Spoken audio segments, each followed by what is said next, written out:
남북 정상회담과 북미 정상회담 등 한때 평화의 기운이 감돌았던 남북 관계가 지금은 얼어붙었습니다. 진정한 평화로 가는 길은 험난하지만 평화를 향한 우리의 노력은 멈출 수 없습니다. 평화 드림 포럼 은희곤 대표를 만나 남북 평화를 위한 교회의 역할에 대해 들어봅니다. 목사님 안녕하세요. 네, 안녕하십니까. 목사님은 평화 드림 포럼 대표이시자 이사장이신데요. 네. 먼저 평화 드림 포럼 어떤 단체인지 소개해 주시죠. 우리가 항상 그 두 축을 평화와 통일이라고 하는 두 축을 갖고 있는데 이제 우리가 국제사회에서 바라보는 남한과 북한이 오면은 다른 국가라고 하는 그러한 현실에 대한 인식을 분명히 해야 될 것 같아요. 그래서 그동안에는 양방 모두 무력 통일이냐 흡수 통일이냐 평화 통일이라고 하는 것을 논했는데 이제는 그거를 넘어서서 평화로 통일을 논하는 그러한 시대에 들어섰다라고 생각을 하고 있어요. 그 까닭은 1991년도에 남북한은 유엔의 동시 가입 국가가 됐어요. 이 이야기는 1948년도에 유엔은 한반도에서 유일한 합법적인 정부는 남한뿐이다 라고 얘기한 지 30년 후에 남한과 북한이 유엔의 동시 가입 국가가 됐다는 것은 남한과 북한은 이제 국제사회에서는 엄연히 다른 국가가 되어졌다는 것을 뜻해요. 이렇게 두 가지의 국가가 되어 있는데 이러한 국가들이 엄연히 다른 국가인데 국가가 국가들을 합치자고 하는 게 통일이거든요. 그래서 우리가 남북한의 통일의 문제를 다루기 전에 우리가 실제적으로 해야 될 일들이 더 있다고 한다면 그건 바로 남북한이 동시에 평화를 연습하고 실천하는 일들이 먼저 그 길을 닦아나가는 일들이 통일 이전에 우리가 마땅히 해야 될 일이다 라고 그렇게 생각을 하고 있습니다. 이 평화에는 여러 가지 개념이 있지만 특별히 분단국에서의 평화라고 하는 것은 더더군다나 한반도에서는 적대적 구조, 남한과 북한의 적대적 구조 속에서의 평화라는 것은 조금 다른 개념으로 우리가 접근해야 되지 않겠느냐라고 생각을 하고 있어요. 그러니까 분쟁이 없는 상태에서의 평화가 아니라 분쟁을 우리가 겪더라도 그 안에서 우리가 어떻게 하면 함께 살아갈 수 있을까. 그래서 상존, 공존, 상생의 길을 분쟁이 있지만 찾아가는 길. 그게 우리는 평화의 개념이다. 한반도에 그렇게 생각을 하고 있습니다. 그래서 한국 여권 가지고 자유롭게 북한을 방문하고 북한 여권을 갖고 자유롭게 한국을 방문할 수 있는 길. 그러한 날이 바로 평화다라고 하는 겁니다. 그리고 한민족으로서의 동반 성장을 함께 꿈꿀 수 있다면 이게 평화다. 그래서 우리가 평화 드림 포럼이라고 하는 이름은 이러한 평화를 가지고 드림, 꿈꾸고 우리의 기도와 수고를 하나님께 드리다. 그 다음에 세 번째는 이러한 평화를 한반도와 세계의 이 자락으로 이게 우리가 쭉 펼치자 하는 바로 그와 같은 드리우다. 이 세 가지의 우리가 의미를 다 담아서 우리가 한반도 평화 드림 포럼이라고 하는 그러한 단체를 시작하게 됐습니다. 우리가 평화 통일을 위해서 기도하지만 통일로 가기에는 당장 우리 현실이 평화롭지 못하기 때문에 평화를 우선적으로 실현하기 위해서 노력하자 그런 취지로 이해하면 되겠군요. 예. 평화 드림 포럼이 첫 발걸음을 떼면서요. 지난해 6월 25일에 6.25를 평화의 날로 선포했어요. 네. 6.25는 한국 전쟁이 발발한 날인데 그렇습니다. 이 날을 평화의 날로 선포하신 이유가 있을 것 같은데요. 네, 아주 특별한 이유가 있습니다. 우리 독일의 재통일, 나는 독일과 한반도를 재통일이라고 그래요. 왜냐하면 독일의 게르만 민족도 그렇고 한민족도 그렇고 통일된 역사를 이미 경험한 민족들이에요. 그래서 우리가 지금 다른 국가들로 나뉘어져 있지만 하나로 합쳐지는 것이 있다면 그건 통일이 아니라 재통일이다. 그래서 서독과 동독은 재통일의 역사를 이뤄냈지만 우리와는 다른 구조를 갖고 있게 딱 하나가 있어요. 그게 뭔가 하면 동족 상잔의 비극, 서로 같은 민족이 피를 흘리는 역사는 그 동독과 서독은 없었었어요. 그러나 우리는 그 동족 상잔의 비극을 다들 겪었어요. 그래서 더 깊은 상처와 더 깊은 골이 있어요. 이제 6.25 때 그 실제적으로 생존해 계셨던 분들이 거의 아마 다 돌아가셨거나 거의 다 연로하신 그러한 세대에 계실 겁니다. 여러분들 예일대학교에 가면 중앙에 센터 빌딩이 있는데 그 센터 빌딩의 벽에 둥그런 벽에 사람 이름이 빼곡히 적혀져 있어요. 그건 뭔가 하면 이런 거예요. 스티비 월. 저게 시민전쟁에 예일대학교 재학생이나 졸업생들이 죽은 사람들의 명단이 있어요. 근데 그 명단에 베트남 전쟁, 이라크 전쟁도 있지만 코리아 월이 있어요. 한국 전쟁. 그리고 그 한국 전쟁의 밑을 보면 한리버, 한강, 낙동리버, 낙동강 전투. 그래서 이들의 이름이 거기에 빼곡하게 적혀져 있어요. 이들이 과연 한국이라는 나라를 알았을까? 아니거든요. 자유와 민주주의라고 하는 그 가치를 가지고 6.25 전쟁에 참여해서 지금 그러한 사람들의 명단이 거기에 가득히 적혀져 있는 겁니다. 이분들의 희생이 없었으면, 이분들의 피해 희생이 없었으면 오늘날의 대한민국과 저희들은 존재하지 않았을 겁니다. 그러한 희생들을 우리가 잊어먹자라고 하는 거 아닙니다. 6.25를 기억하되, 충분히 기억하되, 우리가 6.25가 한반도 평화를 향해 걸어가는 장애물로 작용해서는 안 된다. 그 발목을 잡아서는 안 된다. 그래서 우리가 6.25를 오히려 우리가 평화의 날로 선포를 하면서 더 이상 한반도의 적대적 구조를 갖고 우리가 나가지 말고 우리가 서로 간의 평화를 연습하고 평화를 실천하는 그러한 날로서 우리가 기점으로 분명하게 한번 짚고 넘어가야 된다. 바로 그러한 취지로 우리가 6.25를 평화의 날로 선포를 하고 올해 이제 2주년으로 6월 23일 날 이제 프레스센터에서 2주년 6.25 평화의 날 선포식을 다시 한번 하게 됩니다. 6월 25일을 평화의 날로 제안하셨는데 네. 그와 관련된 상징도 있다고요? 네, 6.25 우리가 평화의 날로 선포하면서 우리가 이 평화의 종을 우리가 평화의 종을 치면서 평화의 종을 우리가 널리 펼치는 운동을 하고 있어요. 6.25 전쟁 때 가장 많은 치열한 전투가 있었던 곳이 강원도 화천과 철원 지역이래요. 그래서 지금도 이 비가 많이 오면 화천 철원 지역에 포탄의 탄피나 총알의 탄피들이 계속 나오고 있답니다. 그래서 그 지역의 강원도 화천 지역의 젊은이들이 이러한 탄피들을 모아서 녹이는 겁니다. 근데 그 탄피들이 한국군, 유엔군, 그 다음에 중국군, 북한군, 이 모든 탄피들이 하나로 녹여져서 그래서 종을 만들기 시작했어요. 이게 바로 지금 제가 보는 게 평화의 종입니다. 이게 얼마나 청명한 소리가 나는지 모릅니다.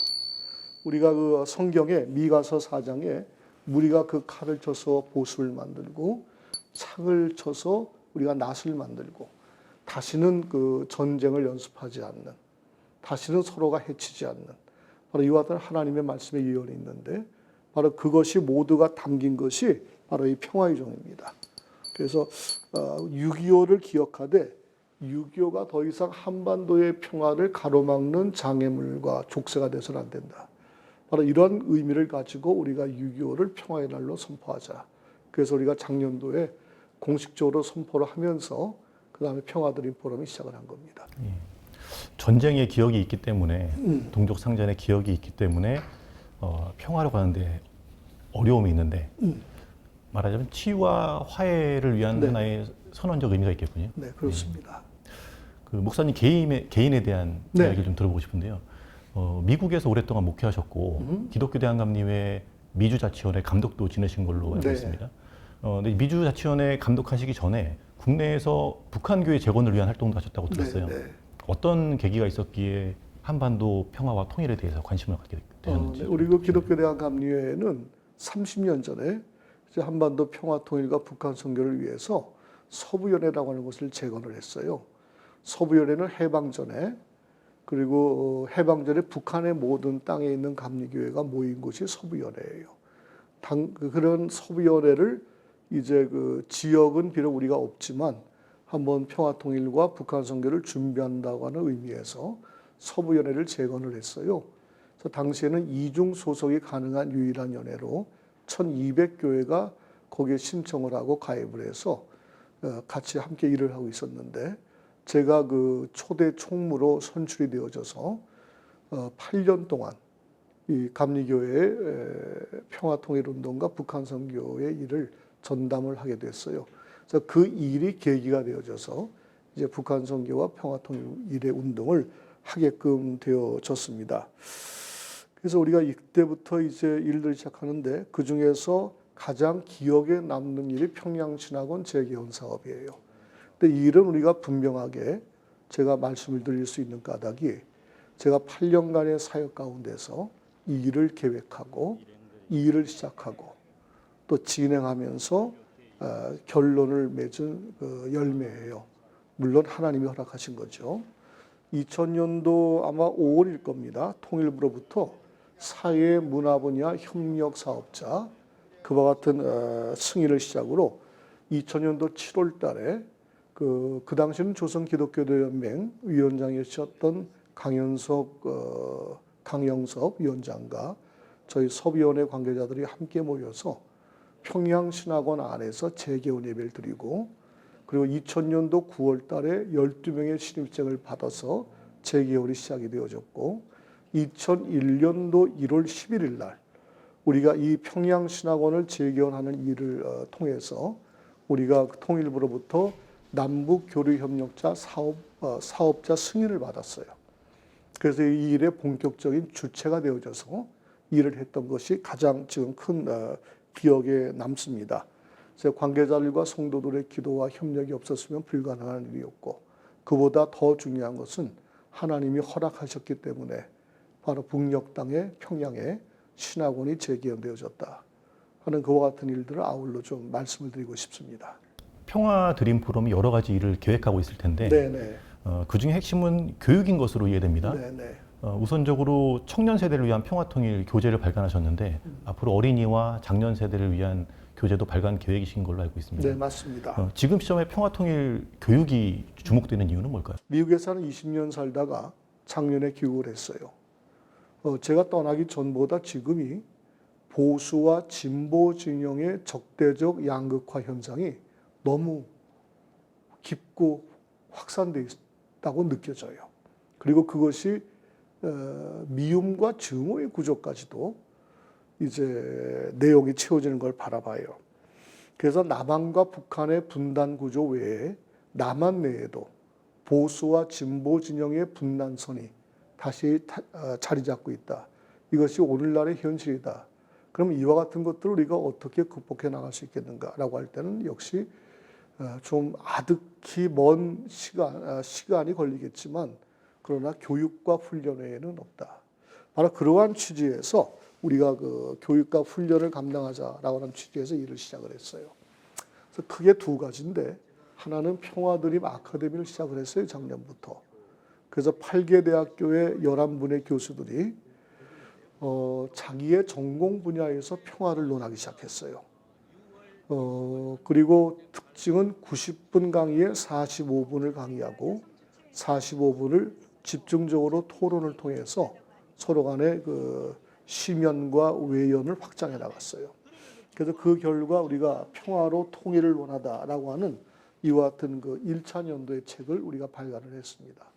이제 올해 6.25 때부터는 2차 아카데미가 시작되는데 2차 아카데미는 현장에 있는 사역자들의 고뇌를 우리가 함께 이해하자. 그래서 교육사역은 평양과기대, 그 다음에 의료사역은 평양심장병원, 그 다음에 교류협력사업, 개발사역 등등해서 우리가 그들의 이야기를 듣고 함께 토론하는 시간을 가졌습니다.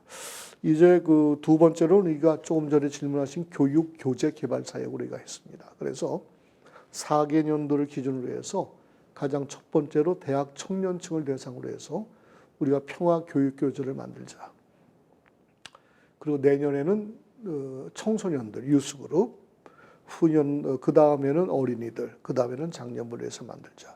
그래서 총 5분들의 집필자들이 모여서 6개월간의 씨름을 거쳐서 총 5과를 우리가 평화교육교재를 만들어냈습니다. 근데 특징은 두 가지입니다. 하나는 교회용과 일반용을 만들어냈어요. 그래서 교회용은 이제 이미 출간이 됐습니다. 그래서 제가 책을 좀 갖고 나왔는데 이렇게 교회용, 일반용, 학습자용과 지도자용은 이미 출간이 됐고 이제 5개 국어로 번역된 것이 5월 달에 나옵니다. 한반도 문제는 한국 땅에만의 문제가 아니라 국제적인 협력이 없으면 이루어질 수가 없어요. 그래서 한반도 5개 국가, 그래서 한국 영어, 한국 일본어, 한국 중국어, 한국 러시아어, 그렇게 5개 국어의 번역이 5월 말에 끝나서 5월 말에 출간이 됩니다. 그리고 일반용은 7월 달에 똑같은 구조를 갖고 출발을 하게 됩니다. 그래서 이와 같은 교육 교재 사업을 통해서 많은 분들이 평화를 연습하고 실천하는 이와 같은 구체적인 일들에 참여할 수 있기를 바라는 마음에서 했는데, 근데 좀 이거는 좀 바깥 얘기하지만 우리가 서점을 통해서 판매를 시작을 했는데 솔솔이 잘 판매가 되어지고 있어요. 이거는 그만큼 관심을 갖고 외연의 확장에 대해서 기여할 수가 있는 그와 같은 교재가 되었다라고 하는 것들을 함께 느끼고 있습니다. 한반도 정세 관련된 얘기를 좀 들어보고 싶은데요. 2018년 평창 동계올림픽 이후에 참 많은 일들이 있었습니다. 네, 네. 이 남북, 북미 정상들이 만나는 일도 있었고요. 근데 지금 한반도 정세가 상당히 얼어붙어 있고 네. 또 이 시점에 새로운 정부가 출범을 하거든요. 네. 새 정부의 대북 정책은 어떻게 전개돼야 된다고 보시는지 개인적 견해를 좀 들려주시죠. 저는 정부의 정책에 관심이 없어요. 또 사람들이 정부의 정책과 전략에 많은 관심을 갖거든요. 대체적으로 윤석열 정부의 앞으로 이게 남북 간의 문제 훈풍을 기대하기는 어렵다 하는 얘기가 대체적으로 지금 나오고는 있는데, 남북한 정세에 따라서 17, 20분이 없는 것이 우리의 현실이긴 하지만 저는 분명하게 믿고 싶은 것은 한반도 평화 통일은 하나님의 주권적 역사예요. 그래서 우리는 남북한 정세에 휩쓸리지 말고 우리가 믿음, 신앙 위에서 바라보는 하나님 나라 비전을 갖고 우리가 할 일을 꾸준하게 성실하게 해나가면 나머지는 하나님의 때에 하나님의 방법대로 이루어져 가는 것이 평화의 길이고 통일의 길이다. 그렇게 생각을 하고 있습니다. 남북한의 교류협력이 막히면 그동안의 평화교육하고 인식의 전환 사업을 하면 됩니다. 남북한이 뚫리면 그때 교류협력 사업하고 인도지원 사업 하면 됩니다. 우리가 여기가 막히면 절로 가고 이 일이 안 되면 다른 일을 하고 우리 때가 아니면 내 자녀들의 때라도 이루어진다. 또 하나님이 하신다라고 하는 그러한 믿음을 갖고 우리가 정부의 정책이나 현실의 상황에 그리 휘둘리지 말고 우리가 믿음을 고백하며 하나님 나라의 비전과 꿈을 갖고 우리가 세운 계획대로 차분하게 해나가는 것이 우리가 가져야 될 도리가 아닌가, 고백이 아닌가 그렇게 생각을 합니다. 예. 아까 이제 남남 갈등을 언급하셨는데 우리 사회 이념 갈등이 가장 심각한 시기이기도 한데 끝으로 그리스도인들이 이 한반도의 평화와 통일을 위해서 구체적으로 뭘 할 수 있을지 좀 들려주시죠. 저는 첫 번째로 우리가 좀 가장 해야 될 기본적인 일들, 추상적인 내용이 아니라 가장 기본적으로 해야 될 내용은 우리는 역시 기도라고 생각해요. 왜냐하면 하나님을 의지해야 되는 출발이니까. 그 다음에 두 번째는 우리가 크리스찬으로서는 성경 안에서 이야기하는 평화의 길이 무엇인가, 그리고 하나님이 원하시는 통일의 비전이 무엇인가, 이것을 분명하게 찾아 나가야 된다. 그리고 이러한 일을 찾아 나가기 위해서는 우리가 무엇을 해야 될 것인가 라고 할 때는 우리가 분명한 배움과 그리고 교육과 그리고 훈련이 필요하다. 그래서 평화드림 아카데미와 교육교재 사업이 바로 이 좀 평화와 통일을 논하는 이 시대에 정말 척박해요. 이러한 척박한 환경 속에서 귀한 자양분이 되기를 원한다. 다음에 세 번째는 우리가 할 수 있는 일들을 미루지 말고 찾아서 지금이라도 해 나가야 된다. 그래서 이 우리 학습 교재의 특징을 보면 오늘 우리가 할 수 있는 일이 무엇인가? 이것이 1과 2과 3과 4과 5과에 걸쳐서 우리가 할 수 있는 일이 무엇인가를 찾아서 할 수 있도록 또 제시되어지고 이해시되어지고 우리가 함께 의논할 수 있도록 그렇게 마무리들을 하고 있습니다. 예. 우리가 이제 기도할 때 역사의 주관자가 하나님이시라는 고백을 하게 되는데 정말로 한반도의 평화와 통일을 이끄시는 분도 하나님이시라는 고백을 가지고 우리가 할 수 있는 일들을 해나가야겠군요. 네, 그럼 예. 현실에 나중에 하지 말고 미루지 말고 우리가 할 수 있는 일들을 찾아서 만들어서 해나가자. 예. 바로 그런 차원입니다. 예, 함께 노력해야겠습니다. 목사님 오늘 말씀 감사합니다. 별 말씀을요. 네, 대단히 감사하고요. 우리 평화드림 포럼은 그 홈페이지를 방문하시면 좀 더 자세한 내용이 나와 있고 특별히 우리 CBS 모든 관계자들의 노고를 치하하면서 오늘 인터뷰 기회 주신 것을 감사드립니다. 예, 감사합니다. 고맙습니다.